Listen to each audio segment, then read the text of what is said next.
Get out the way, I'm coming for mine. Yeah.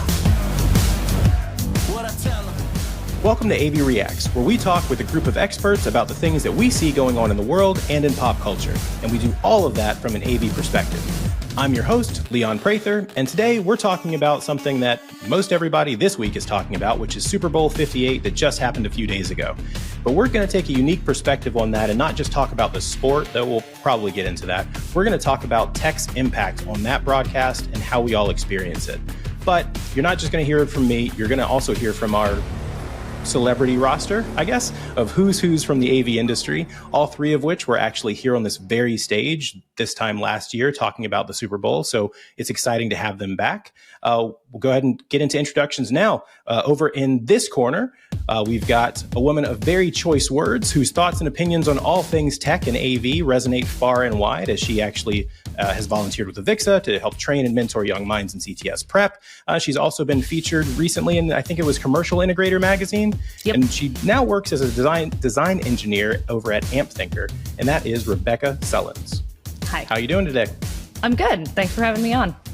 Now, Rebecca, you've got a pretty varied set of interests from our pre-production call. I learned that. And so if you can find a way to bring your expertise on tree species into this episode, you definitely have my express permission, by the way. I will attempt to drop in a little Easter egg somewhere. Great. And now let's move on to one of my favorite humans. It's actually someone whom I have the pleasure of working with over at VIXA. He affectionately refers to himself as the Thai guy, but we all know him as a fantastic digital media producer. And while he normally is working to pull together a bunch of the edits and narratives of things like the Field Trip series, Beyond Visual, and even this, the AV Reacts podcast, we decided that we would pull him from the production booth to join us in this conversation today, despite being more of a hockey fan than a football fan. And that is Narin Nara. Narin, how are you doing? I'm doing fantastic, Leon. Thanks for having me. I will try my best to contribute. As you can see, big Washington Capitals fan. Not so much football, but I do like watching it. So it's going to be fun breaking it down with everyone in here, and let's have some fun. Well, the good news is the production expertise that you have definitely comes to play. Ooh, pun.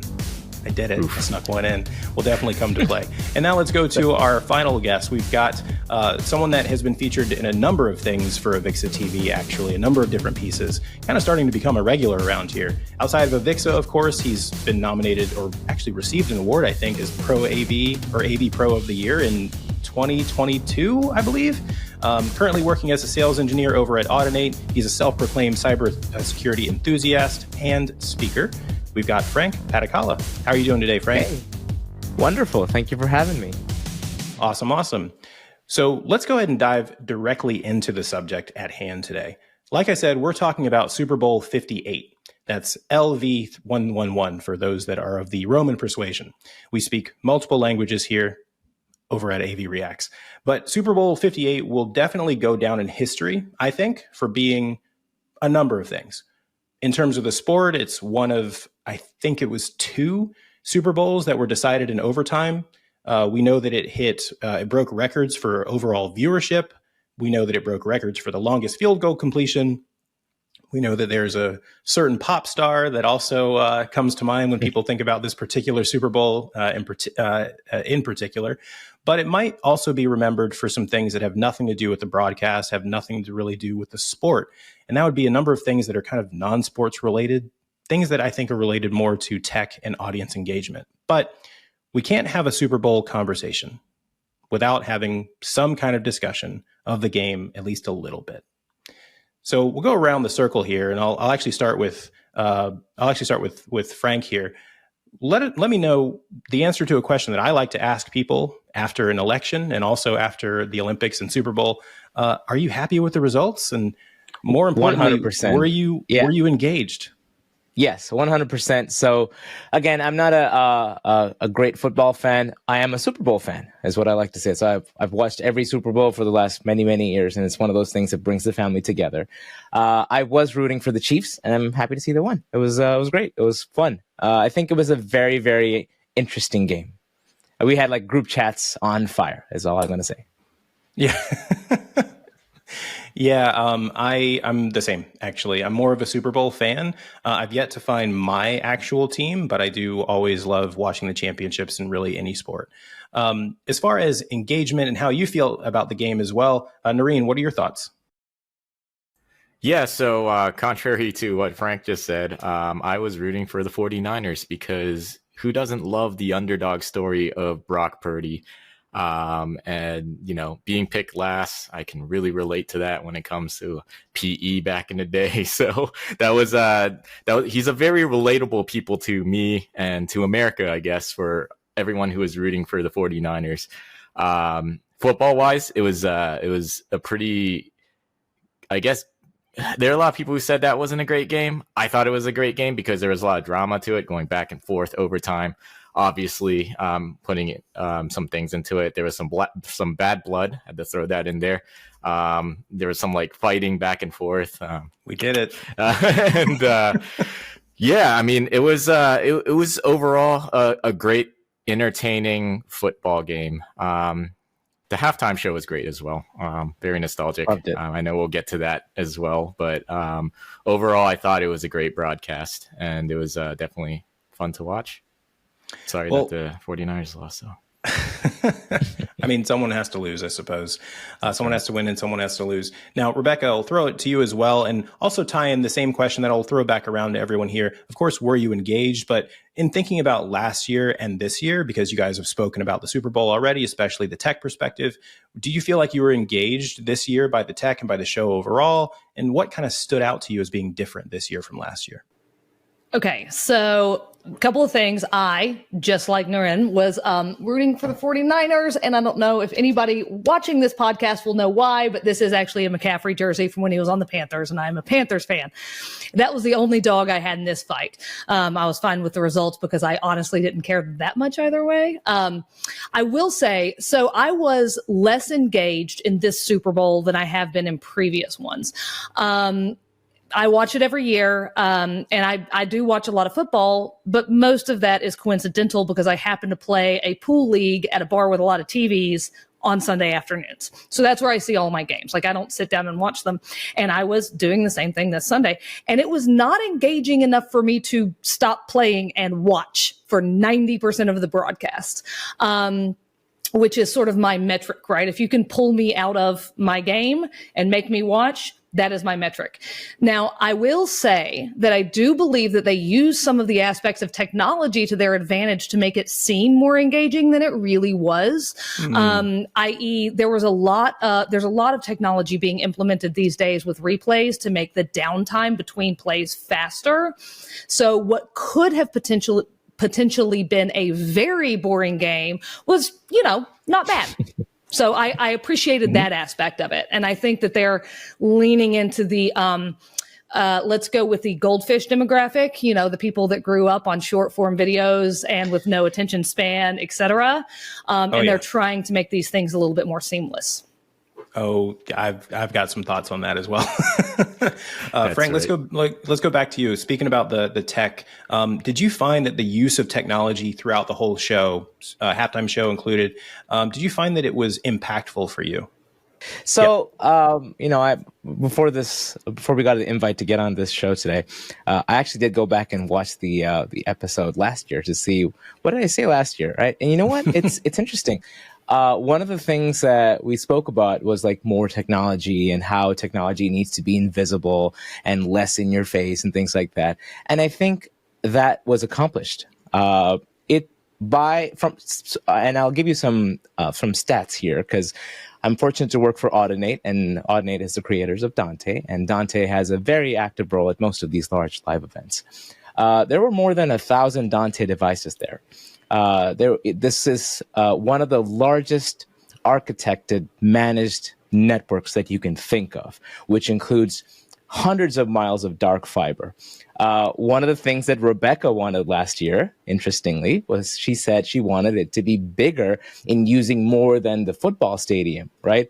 That's exactly what they did this year. So Rebecca, you're a prophet at this point, Yeah. So there were dark fiber lines running between where the actual the Bellagio and other places, and it was a very large event in terms of the tech. And from a viewer perspective, I think the experience was seamless. Technology was always meant to enable things and make the experiences better, not to be at the forefront. Technology was never meant to be overpowering. And I think people have embraced that, and we're seeing a lot of that. So this was by far the most technology relevant Super Bowl ever, yet it felt like a regular Super Bowl. It wasn't bad. So I think that user experience components technology is finally taking a forefront as opposed to just in-your-face technology. So I like that about the Super Bowl. It was awesome. Yeah, I'm going to throw the same question, of course, over to Narin as well. As far as last year and this year, what kind of stood out to you as being different from a tech perspective? I do love how they were able to integrate Las Vegas into the whole thing. You mentioned all like the cabling and all of that. I have this fact sheet up about how much tech was used, and then there were, I guess, 6 different sets like throughout the city, and just a ton of like different types of off the field type technologies that kind of enhance the broadcast side, including our friend the Sphere. We talked a lot about the Sphere in the past, like with a lot of this content that we produced. We did an episode of AV Reacts on the Sphere, and they were able to find ways to utilize that into the broadcast package. It was used as a scoreboard for people who are in Las Vegas, and as a visual for the broadcast as like this giant like orb with numbers on it, which is pretty cool. It was also used for kind of the intro segment for the broadcast. They had My Way with Frank Sinatra, and with an orchestra. They didn't go overboard with the technology in the Sphere. They just used it with great balance, right? They just had visuals of like families, highlight reels, like saying how great it is to be in a place that they are right now, which is the championship game, something they strive for their entire lives. So it really helped build that emotion. And it was at the very end of that, it was nothing but the Lombardi trophy, right? So it really kind of, it was used in a simple way, but in an effective way. I do, before I pass it back to you, Leon, I do want to give a special shout out to Nickelodeon. I'm basically a 35-year-old toddler, so like the fact that that was an option just made it incredible. And they were able to do some things that were pretty experimental that probably wouldn't fly in a regular broadcast, but they were like, you know what? Yeah, Kids would like this to the short form generation, as Rebecca put it. I think a format like that is pretty fun to watch. And the way that they were able to like superimpose things like with augmented reality and like all that is kind of fun. So we'll seeing how they evolve that. Yeah. We'll definitely dive into that more, I think, as we continue here. Definitely. For anyone that's listening, I like to always remember, these episodes are sometimes a bit of a time capsule because they're recorded at one point and then they're done, right? One of the things that did take place in this particular broadcast or this particular Super Bowl was a tie-in with Nickelodeon. And the Super Bowl was actually broadcast on Nickelodeon. Kids could watch it on their channel, not just CBS for us old folks. Although, just like Narin, I'm also a 35-year-old toddler. Rugrats is like that's like my roots right there.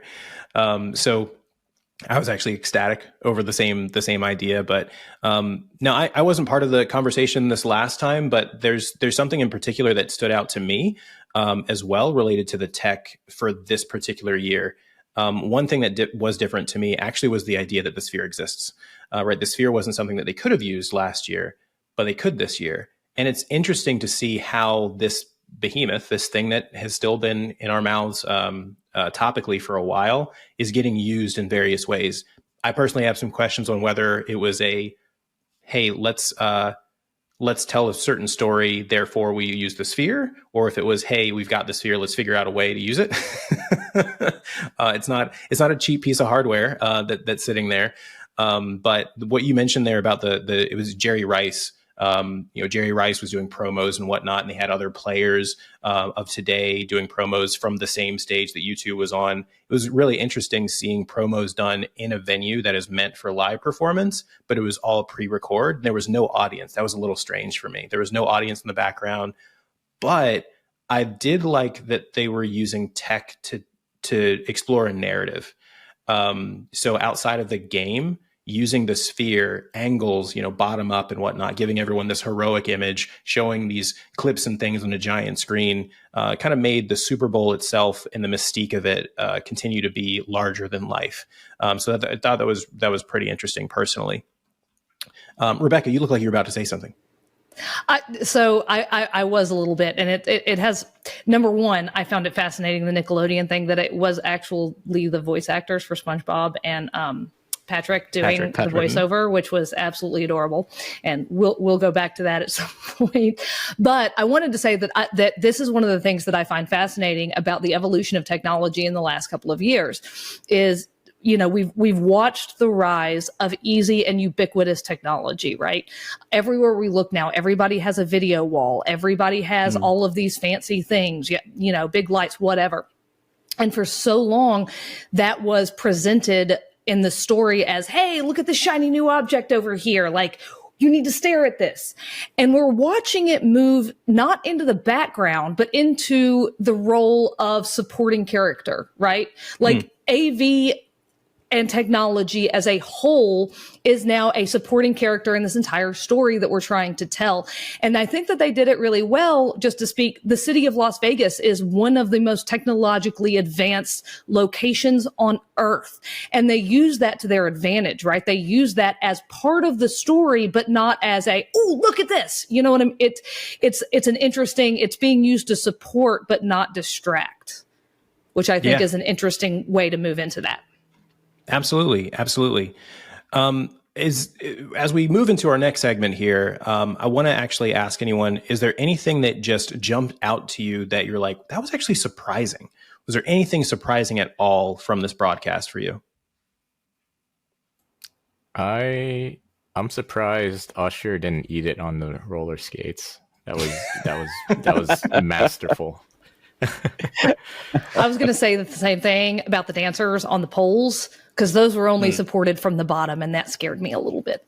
Yeah, there was a few parts that kind of scared me. I know this isn't a scared segment, but like at the ends when the entire field like went on, so like the stage itself, looping it back to AV, had like LEDs and screens in it and stuff. So they were able to like map it out beautifully, and it looked really awesome. At the ends, like almost the entire field got into that stage, and you were jumping up and down and was flexing a bit. I was like, oh. I was enjoying it far too much. Being a millennial, that was me. I had so much fun. I didn't pay attention to anything. It was just I was in the moment. It did kind of. Man, be like am I the old guy here? I might be. No, what's funny is my wife had come downstairs. She was going to watch, and then she was like, I'm really tired, and went to sleep. And then she came downstairs and happened to come down right before the halftime show. And the only thing I remember her saying was, oh my gosh, that stage is going to break. Oh my gosh, that stage is going to break when it was bouncing. I think there is something for me that's pretty surprising. And that is the fact that I mentioned this a little bit before we started the episode. Perspective really seems to be getting to be really, really important when it comes to the broadcast, and something that to me is really interesting. Rebecca, you mentioned the idea of what I think another sports they call live line graphics, and the things that they do to like superimpose the line of scrimmage and whatnot on the screen for viewers at home. That's all great, and that kind of makes you feel a little bit more connected to the moment and what's happening. But one thing that I think can't be denied is how much emphasis I think they were putting on the idea of your perspective as a viewer at home. I don't know what it's like to be in the stands at a Super Bowl. Surprise, surprise. I haven't actually elected to drop the $4,000 or whatnot on a seat yet. I'm just waiting for my wife to say yes, but I don't know if that's going to really happen. But I don't know what it's like to look at, the tiny people, from the nosebleeds. I know what it's like to watch from home. And there's times when I wish that they had cameras in different places. And over time, they're getting more of that. I'll run down a couple, stats here because we're a tech podcast and we always end up talking about the tech as we get into our next segment here. But one of our producers shared with us some interesting stats, and a lot of them have to do with perspective. Catch this for anyone at home. In this particular broadcast, in Super Bowl 58, there were 19 television mobile units, 5 depth of field cameras, 3 drones, 5 sky cams and fly cams, 23 augmented reality cameras, 20 cameras embedded inside end zone pylons, 24 robotic cameras, 6 doink cameras meant to point out whenever a football hits the goalpost, embedded inside the uprights, 24 cameras with 4K zoom extraction capability, all of which totals to about 165 total cameras on the field during that broadcast, all being used. And many of those cameras are not just showing stuff from an aerial view. Many of them are putting you close to the ground. The amount of sweeps they showed where it was like, oh my gosh, am I walking on the field? With the incredibly high definition that they had, it was clear that they wanted to focus on the idea of the viewer at home. And that actually shocked me a bit. I wasn't really expecting that, even though this grows year over year. But I also appreciated it as a viewer at home. So speaking of the tech and the impact on the broadcast for the viewer at home, let's move to our next segment here, which is, I'm just going to call it drawing a demographic. We know. Let's go ahead and address the elephant in the room. There is a very, very important T that is not tech that also was drawing a demographic to this game, and that is Miss Taylor Swift. If it's not Taylor Kelsey at this point, because we don't know if the proposal actually happened. But we know that Taylor Swift has single-handedly not only boosted the economy of the U.S., but definitely boosted the viewership for the NFL this particular year. But apart from the NFL capitalizing on that and the Swiftie movement, I guess, I don't know, what is Swiftie Nation? Not sure. If you're a Swiftie, let us know in the comments and something whether I'm labeling you incorrectly. Also, don't come at me. I'm sorry. There's a lot more of you than me. Please. Yeah, they will eat you alive. I'm sure. But thinking through all of these different things, what do you feel like you're seeing in terms of tech's role in drawing and capturing the attention of a demographic, right? Of a new audience and reach and spread. Rebecca, what are your thoughts on that today? Oh, I have so many thoughts on this because I just saw Narin laugh at me over here, but my very first thought, and I am like the very eldest of the millennials, like almost in the Gen X territory over here. And my very first thought is, number one, if you look at the last 10 Super Bowl performers, they're very clearly trying to draw in my demographic, right? They're trying to get out of the, the old people boomers, and they're trying to get to us. Now, with us comes their children. So the whole T Swift thing is just icing on the cake here, because my daughter is almost 11 and she is just now getting into the big Taylor Swift stuff. So, with the millennial and the younger Gen X generation comes the Gen Alpha and the Gen Zs, right? So, and I think that they're doing it very well, because when I started this halftime show, my very, very first thought was, oh my God, it looks like a video from 1998. It looks like a music video with the lasers in the background and everything. Even the roller skates, like everything was a little bit retro, but using the technology so that it didn't look old fashioned, which I thought was actually pretty cool there. So they're clearly working on drawing in our demographic. Again, the technology is going to make football easier to watch for the younger generations that don't want to sit in a recliner all afternoon, with a beer and stare at one big shot of a big field.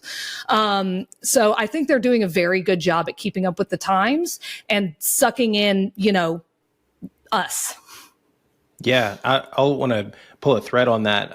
When you mentioned the idea of an old music video, I don't know. I have no idea if it's going to be able to be cleared license-wise for us to show any clip here of what happened during the halftime show, but I'll explain it for anyone at home just in case they can't see it or you're listening audio only. At one point, Usher has a team of people on rollerblades. Or roller skates, excuse me. Yeah, roller skates, not even rollerblades. Important differentiation. Yeah, they weren't going for super cool, no X Games here, roller skates. All about the throwback. They're on this giant LED screen of a stage, and they are loving the camera so much, so much. So everything about this felt like a music video, not a concert, which is so interesting. And then I would love if we end up being able to show it, the forced perspective that happens where it looked like they were skating at one point, but they weren't. The LED was moving underneath them to almost make it look like they were doing a sideways moonwalk. I was like, oh, someone should have done a mic drop right there. That was amazing. And so me being a person from my generation, also millennials, seeing the skates, seeing something that kind of felt like a even more modernized, like Michael Jackson reference, I went, that's pretty sweet. So I also I want to jump in for like 2 seconds just ahead. On that note. I'm sorry to interrupt again, but if you notice during the very opening when he's out in front on the grass dancing and you see all the people around him in their sparkly whatever, and they look kind of like old-fashioned circus performers or clowns or whatever, immediate throwback to one of his most popular videos, the My Way video. He looks like an old-fashioned clown in that same thing. Like they are immediately sucking you into, I was 17 when that music video came out. That was, my music, and it immediately transports you back there. And I think they did a really good job of sort of staying in that time zone. Yeah. Well, let's talk about younger, right? Or maybe some other things that you guys are seeing. We mentioned this Nickelodeon broadcast. I think that deserves some time to talk about. If you did not have a chance to watch this, it is apparently still on. I know that because I happened to fall asleep during overtime. Super weird. I think I'm still getting used to the time change from ISE last week in Barcelona, Frank. So I don't know what happened. I fell asleep and then I woke up and went, oh, I missed it. But the Nickelodeon broadcast was being replayed. So I happened to watch SpongeBob and Patrick talk through all of that. So if you missed it, go check it out. But what are we seeing for those that were able to watch that? What role do you think we're seeing in the importance of tech in drawing even a much younger demographic than millennials?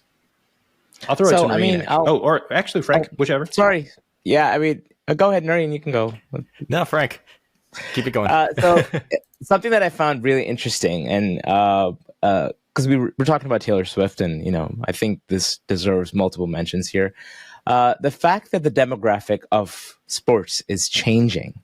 I think the bigger recognition that we have to give here is the fact that broadcasters are also realizing this, right? Because it takes time for them to change their plans, because events are not just like, oh, next week's the Super Bowl, let's plan this.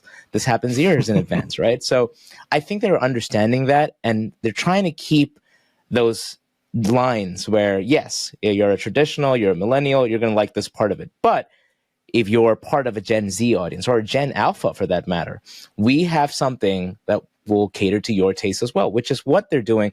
I saw a stat that said there was a 53% increase in the viewership between the ages of 12 to 17 as far as the Super Bowl is concerned, and general NFL stats, which a lot of people are attributing to Taylor Swift.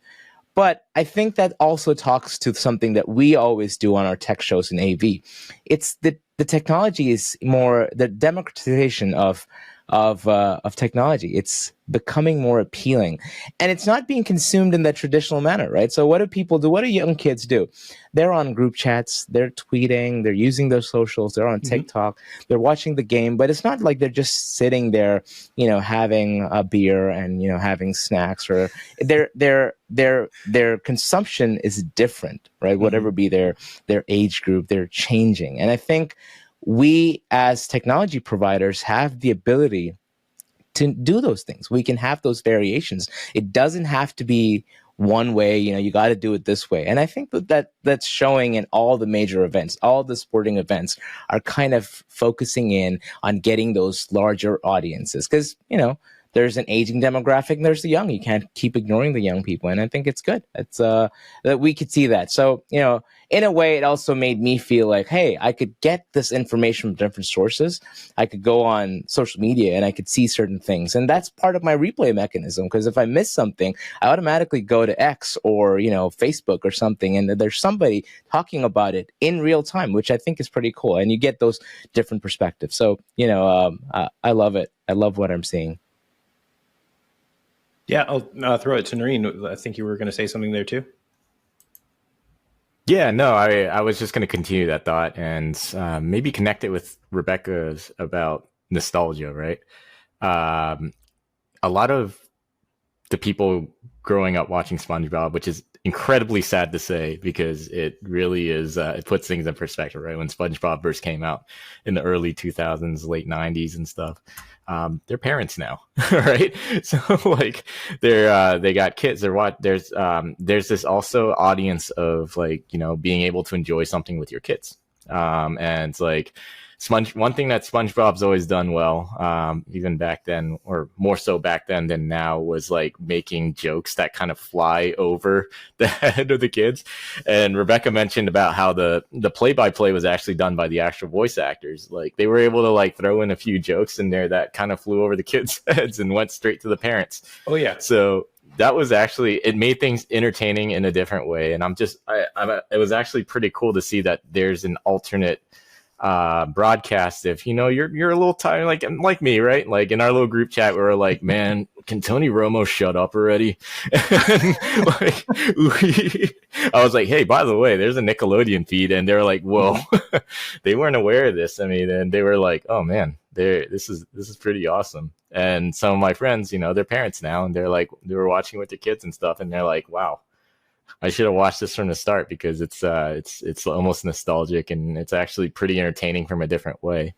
It's also how you force kids into that timeline too. It's like, you got to watch this. This is how we're doing it. You know, it's a SpongeBob. I was also going to make a point about, you know, my generation tend to be much more involved parents, right? We're not the kids should be seen and not heard demographic. We also actually grew up on technology, so we understand it. We can engage with our kids on their level a little bit more. You know, there's none of that sort of forced propriety of adulthood that previous generations had. And I think that broadcasts are going to start leaning into that really heavily, right? They need to engage both at the same time. They are not just looking at one demographic. We come with attachments. Yeah, you see that everywhere though. So you know, if you looked at the ads, you know, I don't know if because Super Bowl, what is a good Super Bowl without ads, right? So if you look at the ads, there was one by CrowdStrike, right? And I love CrowdStrike, you know, cybersecurity company. They talk a lot about that. You know where the whole thing was shot? It was out in the West. So it was somebody walking out of like an old school bar, and they're preventing cyber attacks. So it looked like an old Western, but you're talking about cybersecurity. And right there, I thought, that's genius right there. Because, you know, cybersecurity is as modern as a concept on the technology, you know, timeline there is. But you're taking the oldest thing that you can think of. So I think the broadcasters, the marketing companies are understanding that there's a really wide range in terms of the age demographic catering to this, and we got to like make it more diverse in nature. And that's just great. That's smart thinking. Absolutely. Yeah. The idea of kids and parents, I think, is really that angle of thinking, not just, oh my gosh, what is tech doing? But if the tech can draw a certain group, and we're also recognizing that there's an older group that is also going to help along this interest. That's actually pretty genius. One of the other things that they did besides the actual broadcast was they had a website.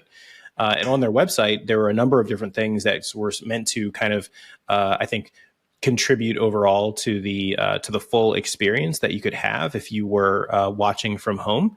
And one of the things that I thought was really interesting was there's this whole section on the website, on a site, again, maybe not the thing that the kids are going to be on as much, but with their parent, maybe. It was basically an introduction to football. And I'm not going to lie, I learned about football by looking at the Nickelodeon pages where they were describing, you know, a tight end and a cornerback, and they were describing how this person is like such and such Nickelodeon character. And I went, oh yeah, you got me. Okay. I don't know if I want to tell everybody that Leon learns about sports from a Nickelodeon broadcast, but here I am saying it for anyone that can hear. I mean, that's better than, you know, again, my generation learned it because we only had one TV in the house, and all day Sunday, that's all that was on TV. So we kind of, you know, we had to learn or go find something else to do. So I like that they're forcefully engaging the kids or meeting them where they are, right? Yeah. Absolutely. I do think, now, Frank, you had mentioned the idea of like we attribute a lot of the viewership to Taylor Swift. And that is absolutely valid. I think we saw, actually I have the stat over here. Yeah. So Nickelodeon actually, each year that they've done this broadcast, they've brought in about 1 million or so viewers through the Nickelodeon broadcast. So not as much as Taylor, but they estimated that Taylor's might have been close to 2 million. So, just lagging a little bit behind what she did there. So it seems like it's working. It certainly seems like it's working.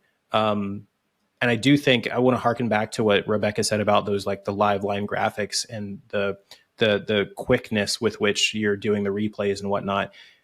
Just drawing you by having the tech is one thing, but like keeping your attention, I think that's really, really, really, really crucial. That helps with things like my wife. She's not a huge football fan, but we're sitting there going, "What just happened? I think I saw what happened. I don't know." And then they're replaying it and showing it at a level that we can understand. It's our perspective. It's literally, you just circle it and you show where things are going, and we really understood that. And I think this year it definitely seemed to be more robust because of the speed with which they were able to throw those replays together, and as far as I was concerned. Yeah, but I do have one more thought on the Nickelodeon. I do want to like make some special call outs to some of the cool tech that I saw from the Nickelodeon broadcast. First of all, the broadcast booth, I don't know if you had a chance to see it, but they actually had like screens behind the actual live presenters. And they actually like almost forced perspective Patrick and SpongeBob onto there. So it looks like they were actually there if you were in the stadium and looking up into the broadcast booth, which actually was pretty awesome. So even like there was one shot like in the CBS broadcast where they zoomed in to the broadcast booth, and it was like kind of cool because it looks like they were there, but obviously, they're just 3D renderings. But they also like used like AR to like put like they had Sandy, the astronaut squirrel or whatever you want to call her, as a sideline reporter, and they kind of like put her into the field as like some kind of AR like item too. So like it was really cool to see how they were able to be creative, but like to bring back the whole seamless thing. This stuff is seamless to kids, right? Like they're gonna watch it and they're gonna like, whoa. The adults might go like, oh yeah, there's a screen over there. Oh yeah, that's computer graphics, right? Kids are just gonna look at it and go like, whoa, that's awesome. And you know what? If that's the end goal for their broadcast, then I think they achieved. Oh, you're totally right. Yeah. As much as a millennial as I am and Nickelodeon lover, there were pieces of that broadcast that I was like, this isn't for me. That's okay. I had a hard time with the tech, the animation of slime in the end zone. Not to be critical, because it's not my talent, and I mean there are amazing people doing it. But in the end, I went, that doesn't look like the slime of my generation. That looks like it was not animated properly, and it looks like someone is vomiting on the field every time. I was like, I'm from the generation where they just actually used slime. Well, it was just digital. Yeah, it was very strange, very strange. Yeah. But I'm sure the kids were like, I love it. But this is where I had to go, oh, let me not watch that part for a second. I learned that the slime was vanilla pudding. Fun fact. So I guess we were watching digital vanilla pudding. That's green. There you go. Food for thought. Ba-boom-ching. That would have been. They should have just slimed the actual end zone. They should have just done it. Really, they should have. Why not? They play in the rain. They can play in the mess. It'll be fine. Yeah, field's green anyways. Also, this is slightly random. I'm throwing this in. I have no idea if this will make it to the actual podcast itself, but I want to throw this out for Frank. Mr. Cybersecurity, I love when someone gets an extra peek behind the scenes. There happened to be a local newscaster who was able to get into one of the control areas, supposedly. And I don't know if anyone knew that he was taking a camera when he did, because I'm pretty sure that they wouldn't have wanted everyone to see this. Oh, look at that. Complete absence of cable management. So I'm thinking back to the AV nightmares. Yeah, I was thinking back to the AV install nightmares episode. So shameless plug for that. If this makes it to the podcast and you're listening, definitely go watch that episode. But this man is standing there going, the technology is amazing. They've got so many cameras and they have so many things they do to control. And I'm noticing the control person's not there. The technician might have walked away when they started recording. Because That's I'm pretty funny. sure. I'm also going to play devil's advocate. Those are clearly road cases, and they're not permanent. No, that's how live events so are that's how supposed shit to look. looks. Yeah. That's how it looks. It's like, it's not an install. It's a live event. Yeah, You're gonna I've see seen, stuff I've like seen that. some really, really disgusting live event stuff that I had racks that looked like this that I had on the road successfully for 6 months at a time. Yeah. Hey, see, that's the interesting thing about perspective, right? I think we've been having that conversation about perspective. When you do an install, the end user who's using a space every day, that's their perspective. For a live event, it's our perspective as the viewer. So it doesn't matter what things look like anywhere. It doesn't matter if it's an install. At some point, something's going to look that looks awkward. But as long as the end product and the end customer is happy, we're good to go. So I think it's a fun thing about perspective right there. It looks like a mess, but it works. And that's part all of that why I matters. wanted to share it, because we like to I love mention it. That was great. things like no matter how big the project gets, this is the biggest stage in sports. And that's the thing and it also still with any worked. live event of this size, stuff is going to go wrong right up until the last minute. Oh You my don't have God, time yes, to make absolutely. that clean. You're just making it work and then hope nobody trips on a cable. Absolutely. I actually had a funny conversation with a good buddy of mine that works on Broadway that was talking about wireless automation is the new thing and how many problems that's causing in live events. Well, let's talk about future tech for a sec. Let's get to our final segment today, which is going to be harkening back to the first AV Reacts podcast, where this group here actually started the whole tradition of Around the Interwebs, which we've continued in the podcast. So this time we're doing Around the Interwebs first round draft pick edition. So what I've asked all of our panelists to do is to think about the technology that they would love to see incorporated into a Super Bowl broadcast if they had their druthers and they were able to make any choices. You're the person in charge. You got an unlimited budget. Do whatever you want. What is it that you're taking or you're bringing to the broadcast to benefit some aspect? The viewer experience at home, someone that's there in the stands, anything. The sky is the limit here. And I have not chosen who would go first. I'll take a volunteer, or I'll point. I'll go first. Okay. All right, we'll go with So Frank. I spoke about this last time. It's always good to remind people about the importance of diversifying, these kind of events and making sure that it's accessible to more and more people. And I talked about building more equity and making sure that people who probably because of disabilities or challenges would never be able to attend a Super Bowl make the experience real for them. It's funny, the things that have happened over the last year is unbelievable, especially in the space of augmented reality and virtual reality with the Apple Vision Pro and spatial video. Yeah, so my dream, if I had an unlimited budget, is to make sure that there is a spatial experience that somebody sitting in home could access at an accessible price, and just put on their headphones or their virtual reality headsets and just have a good experience. So that would be my my dream project if I had all the budget in the world. So I do want to add on to that, because that's a great point. I think being able to provide someone with a look into being there, right, is pretty awesome, especially for someone who can't be there. So we did so here at Avixa, we did a video on something that Blue Sky at UNC are working on right now, which is streaming for VR in 8K at a sporting event. They did it with their volleyball team, and they did it successfully. They use red cameras, they use some really high speed stuff, and being able to transmit that data is actually pretty awesome to see, and it looks like it can be done. So being able to apply that into a more mainstream application like the NFL or something, especially like you said, Frank, the emergence of the Apple Vision Pro.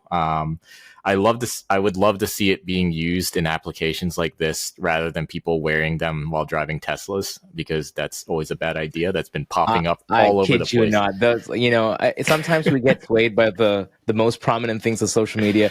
We'll figure out some better applications than that for sure. Oh my God. Yeah. We'll get there. Well, yeah.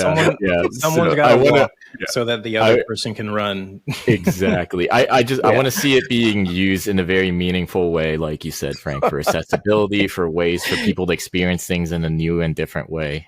So I think the technology is there. It's been tested. It's been proven by the folks down at UNC. So would love to see it happen in real life. There you go. Go Tar Heels. Sorry. I am a Tar Heel at heart, by the way. So. There you go. They're doing some good things over there. Of course they are. It's UNC. Yeah.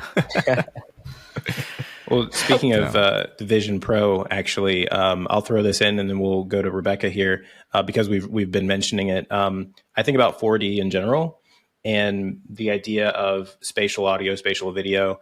I think it would be amazing from a consumer perspective to feel like I'm sitting somewhere at the game.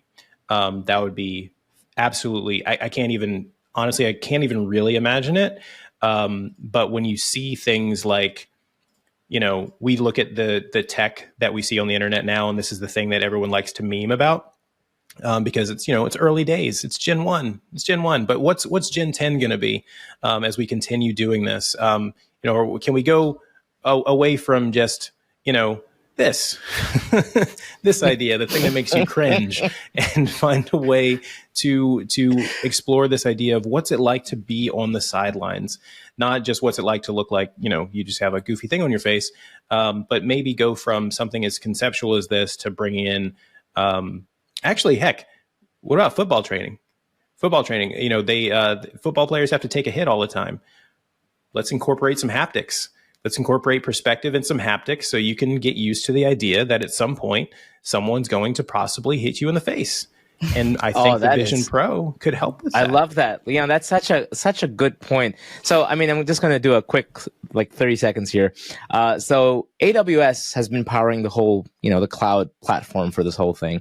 And they actually had something called the Digital Athlete. So they're actually doing what you said right now. It's ongoing, and they're actually monitoring it, and they're developing through machine learning the possibility of how is this going to happen? How can we prevent this? And so there's a lot of focus on player safety, and they're also tracking and monitoring things. Again, the whole tracking, monitoring things, again, there's a whole debate there. We're not going to get into that, but they're also seeing how the audience in the stadium react and how can the experience be better for them. So we're actually taking that cloud computing thing and machine learning and putting it to good use. So those things are happening. So I love that. It's a great thing.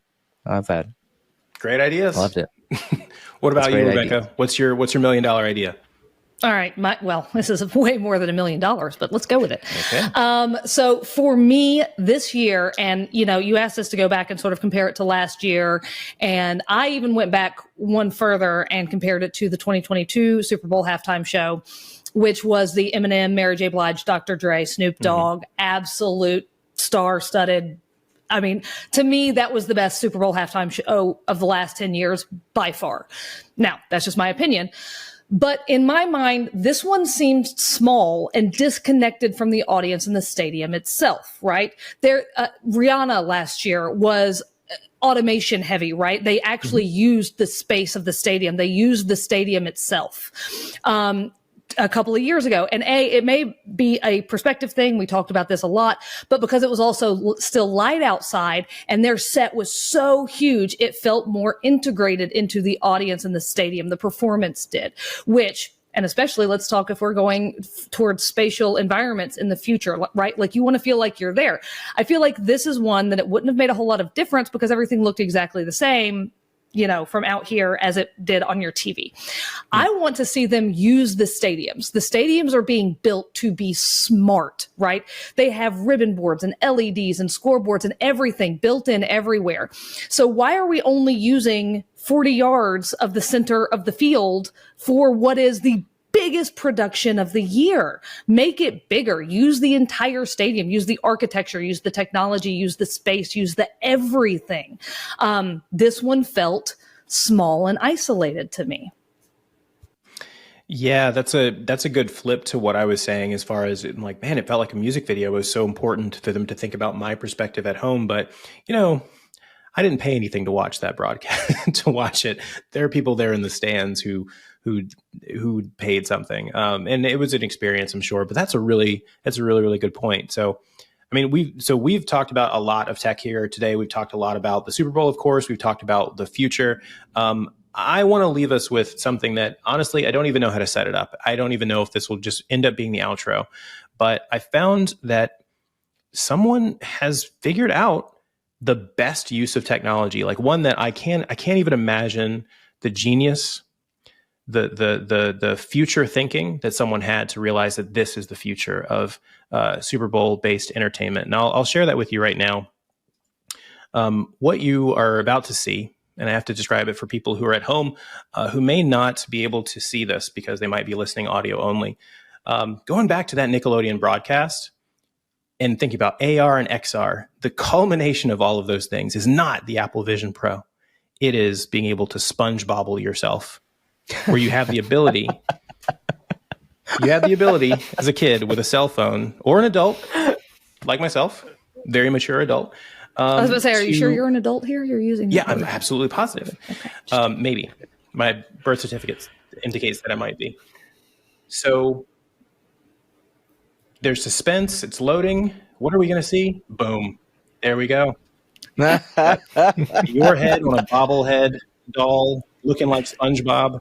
We have reached the pinnacle. This really is. This is we it. Have reached the pinnacle. Yeah. This is peak technology. Oh my Can goodness. it get better? I don't know if it can get. Oh well, I mean, No, it can also be no. Patrick, so maybe that makes it a little bit better. The zenith of the cultural zeitgeist is upon us. That's right. Mr. Krabs. Mr. Krabs, I love it. I think this is the future. And now we Rush. will all immediately go and bobblehead ourselves. 'Cause Everyone should. Everyone I'm should. gonna go SpongeBob myself. Yeah. Honestly, I think there's a lot of serious things that we can use technology for. There's nothing wrong with using it for entertainment. Just using the sport, like Frank mentioned earlier, the sport itself is something that brings people together. It's something that so many people have in common, and I think there's ways to also bridge those gaps with technology as well. And so, the more that we can evangelize the idea of that, I think the better. So. Thank you, everybody, for joining us today on this very special edition of AV Reacts, throwing it back to Super Bowl again, Super Bowl 58. We'll see you in a couple years for Super Bowl 75, because I'm sure we're going to continue doing this every single year. But if you liked this episode and you like more content, or you'd like to see more content like this, the AV Reacts podcast is available on Apple, on Spotify, on Avixa TV itself, on YouTube. You can find a lot more videos like this and some of our other series. So definitely stay tuned for more content and check out other things that you haven't yet seen. We'll see you guys in the next one. Deuces.